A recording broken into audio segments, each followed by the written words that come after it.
是兄弟子个个都如花似休怪我剑下无情了。玄灵总的孝子恐怕要怂。大哥哥，却真能作死。王阔，这样的没用的家伙。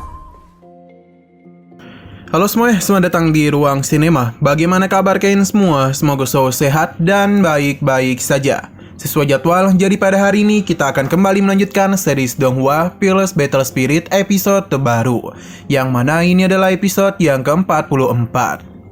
Bagi yang mau bergabung dan series ini, kita sudah sediakan playlistnya. Jadi kalian bisa dengan mudah mencari di mana episode awal dari series ini.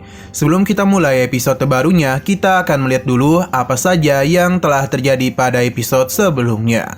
Tepatnya pada episode 43. Di minggu kemarin, Xingnan telah berhasil menyelamatkan nyawa Chen Su'er dan juga mendapatkan bunga Tianjin. Hanya saja, kesenangan itu terganggu oleh kedatangan dari orang-orang dari Sekte Xingnu yang diketuai oleh Wang Rolin. Mereka berkata ingin menyelamatkan Chen Su'er. Hanya saja Xingnan tahu betul kalau mereka bukanlah orang yang baik. Karena bagaimanapun Wang Rolin sudah tahu di sini terdapat monster tingkat tinggi. Namun tetap saja mengutus Chen Su'er kemari. Jadi bisa dikatakan mereka pasti berniat untuk mencelakainya. Walaupun Xingnan sudah berkata seperti itu, tapi Chen Su'er masihlah percaya kepada kelompoknya. Berhubung Wang Rolin ingin menyerang dirinya, maka Xingnan pun mengeluarkan niat membunuh yang begitu mengerikan. Ini bahkan sampai membuat mereka bertiga kesulitan untuk bernapas.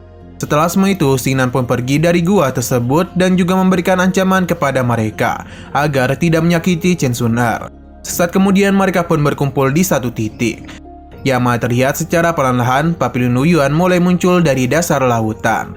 Ini pun melayang tepat ke arah mereka. Tempat ini begitu misterius karena Xingnan tidak bisa melihat apa-apa di dalam sana. Sekarang kita akan melanjutkan episode terbarunya. Dan kemunculan dari Papillon Yuan maka menegaskan juga kalau kompetisi ini akan segera dimulai. Tapi sebelum itu ada beberapa orang yang datang. Dan sombongnya ia meminta orang-orang ini untuk segera menyerah. Karena di hadapannya mereka ini pasti akan kalah. Orang-orang ini sepertinya berasal dari Sekte Pai Jianmang. Untuk poster tubuh dari para murid ini, mereka memiliki tubuh yang begitu besar. Tidak heran mengapa Sekte Pai Jianmang disebut sebagai sekte terbaik dalam seni bela diri. Melihat keberadaan dari Sekte Xuanling membuat mereka meremehkannya, karena akhirnya Sekte Xuanling tidak menjadi pengecut lagi. Selain itu, Tetua Tianyi juga datang kemari sebagai pemimpin kelompok. Tetua Tianyi tidak meladeni apa yang dikatakan oleh Tetua Fang, karena ia tidak mau mendapatkan masalah apapun. Xingnan mulai melakukan pengamatan kepada para murid mereka. Xingnan mulai melakukan pengamatan kepada para murid ini, yang mana kekuatan mereka juga tidak kalah hebat dari miliknya. Tetua Tianyin memberitahu kalau pria tadi bernama Huangku. Rumor mengatakan bahwa dia itu kejam dan bengis. Jadi dia meminta para muridnya untuk selalu berhati-hati. Setelah kedatangan para pria kekar, kini adalah giliran para gadis cantik yang muncul. Mereka tentu tidak bukan berasal dari Sekte Xingnu. Orang-orang sudah tidak heran mengapa para murid Sekte Xingnu begitu cantik. 他叫黄雀。是兄弟子个个都如花似Bahkan Su Yoyu begitu terpesona dengan kecantikan mereka, terutama tetua Sekte Xingnu. Nah, ternyata Wang Rolin itu kenal dengan Huangku. Ini dibuktikan dan akrabnya pembicaraan di antara mereka. Hanya saja karena berbeda sekte, jadi mereka berdua ini sudah lama tidak bertemu. Huangku memuji kecantikan yang Wang Rolin miliki. Ia berjanji jika dirinya masuk 5 besar dalam kompetisi, maka ia akan membicarakan sesuatu yang penting di antara mereka berdua. Ketika mereka sedang asik bermesraan, Chen Su'er pun melihat keberadaan dari Xingnan. Ia pun segera datang untuk menghampirinya. Ini semua tentu membuat teman-temannya kebingungan karena Xingnan mengenal salah satu gadis cantik dari Sekte Xingnu. Wang Rolin yang sebelumnya bermasalah dengan Xingnan mulai kesal kepadanya. Ia pun langsung mengadu kepada Huangku kalau kemarin pria ini telah mengganggu dirinya. Selain itu, ia juga telah mengambil semua bunga Tianjin yang mereka miliki. Wang Rolin benar-benar manipulatif, padahal bukan ini yang terjadi. Tapi apa daya, Huangku sudah terlanjur percaya kepadanya. Chen Su'er berusaha untuk membela Xingnan karena apa yang dia katakan tidaklah benar. Wang Rolin segera menghentikan perkataannya agar Huangku bisa memberikan keadilan kepadanya. Ia pun meminta Xingnan untuk meminta maaf kepada gadisnya, tapi tindakannya itu segera dihentikan oleh tetua Tianyi. Karena sebagai seorang junior, ia harusnya bisa menjaga etika dengan baik. Tetua Feng berusaha untuk menahannya karena ini adalah masalah antara para murid, jadi seharusnya mereka tidak perlu sampai ikut campur. Tetua dari sekte Xingnu juga setuju dan apa yang ia katakan. Selain itu, pertarungan di antara para murid merupakan hal yang bagus untuk meningkatkan kekuatan. 黄大哥，师姐，你怎么能颠倒黑白，全都细节一？便是你的错。剑门的小辈，如此。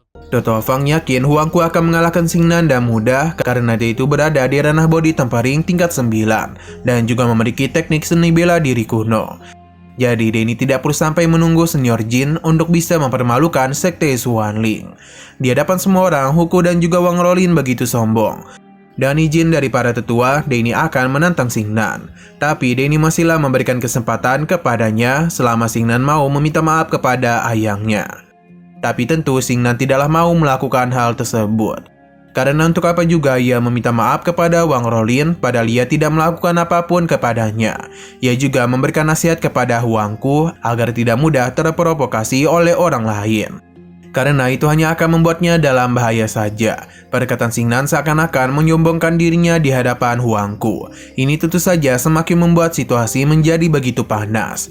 Wang Rolin semakin menjadi-jadi dan menganggap ia telah meremehkan Huangku. Xingnan memintanya untuk tutup mulut. Ini pun seketika saja memancing amarah dari Huangku, karena Xingnan telah berani-beraninya membentak gadisnya. Huangku meminta untuk tidak menyalahkan dirinya jika Xingnan dibuat tidak berdaya. Karena ini semua murni adalah kesalahannya. Kekuatan yang Huangku keluarkan membuat orang-orang di sana terkejut, karena ini sebanding dengan ranah Siang Tian tingkat kedua. Padahal sudah jelas kalau Huangku masihlah berada di ranah body tempering tingkat 9. Lantas bagaimana bisa ia mengeluarkan kekuatan semengerikan itu? Mereka pun yakin Huangku pasti menerapkan Taiko Pipe Show atau teknik seni bela diri kuno. Mereka takut kalau ini akan membuat murid dari sekte Xuanling ketakutan. Karena jika pertarungan itu terjadi, maka ia pasti akan kalah. Pensioner menjadi panik sebab ia takut hal buruk akan terjadi kepada Xingnan. Hanya saja Xingnan dan begitu tenang menghampirinya. Teman-temannya juga menganggap kalau Huangku ini telah salah memilih lawan. Xingnan dan Huangku saling menatap. 无愧，何须向人道歉？休怪我剑下无情了。玄灵总的孝子恐怕要怂。大哥哥，却只能作死了。 Sayang sekali sebelum pertarungan itu terjadi, seseorang pun menghentikan pertarungan mereka. Ia merasa tertarik siapa yang telah membuat marah jenius hebat dari sekte Pei Jiangmeng. Pria ini bernama Wei Hao. Kedatangan kelompok mereka membuat pertarungan terhenti. Selain itu, Huangku memintanya untuk tidak ikut campur dalam masalahnya. Wei Hao merupakan tuan muda dari klan Luanyan. Di usianya yang masih muda, Wei Hao telah mencapai tingkat kehalusan. Selain itu, dia juga terkenal dan kehebatannya yang telah mengalahkan para tetua dan juga master di tingkat yang sama sepertinya. Ini pun membuat Wei Hao menjadi begitu terkenal di kalangan 4 sekte besar. Wei Hao sepertinya ingin melanjutkan pertarungan Xingnan dan juga Huangku. Bahkan dia itu ingin menambahkan beberapa persyaratan agar pertarungan bisa menjadi semakin menarik. Huangku sepertinya memiliki dendam kepadanya.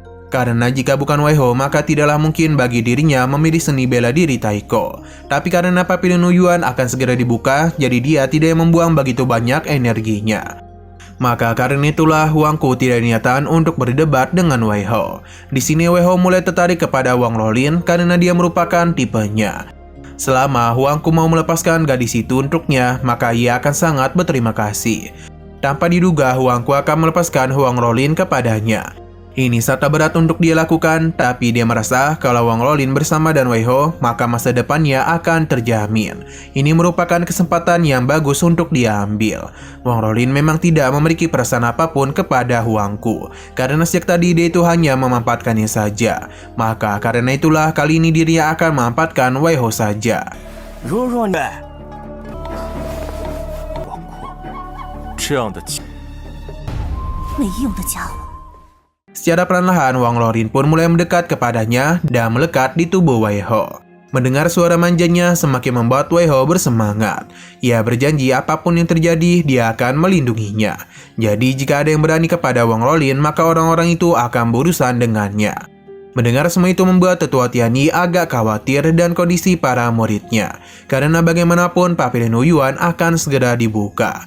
Terlebih lagi saat ini ketiga faksi tersebut mulai membentuk aliansi. Yang mana ini akan merepotkan para muridnya.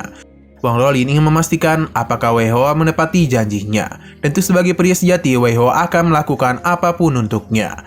Wang Rolin pun segera menunjuk Xingnan karena ialah yang telah menindas dirinya. Kini perhatian Wei Ho pun menuju kepada Xingnan. 谁要是敢欺负你， 刚才 Nah, sayang sekali lagi seru-serunya episode ini pun harus bersambung dulu. Oke, sekian dulu pada video kali ini. Untuk video selanjutnya akan segera hadir. Jadi bagi kalian yang ingin mengikuti series ini, langsung saja klik subscribe dan aktifkan loncengnya. Terima kasih yang sudah menonton video sampai habis. Jika kalian suka pada video ini, klik like dan share ke teman-teman kalian tentang channel ini. Dan ditunggu aja kelanjutannya. Oke, sampai jumpa di video selanjutnya.